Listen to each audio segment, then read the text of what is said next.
बिस्मिल्लाहिर्रहमानिर्रहीम। ईद की रात लैलतुल जायज़ा, जो दुआ मांगे वो कबूल होगी।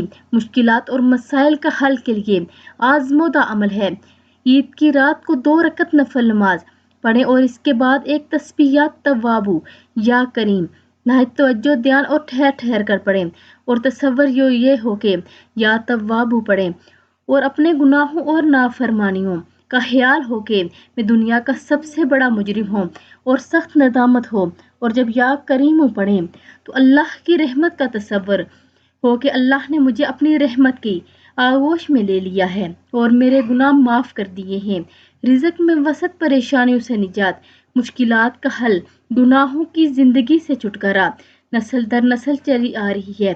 बीमारी, अजाब, लानत और फटकार से निजात के लिए लाजवाब अमल है। तो आप सभी इस पर अमल करें और वीडियो को आगे लाजमी शेयर करें।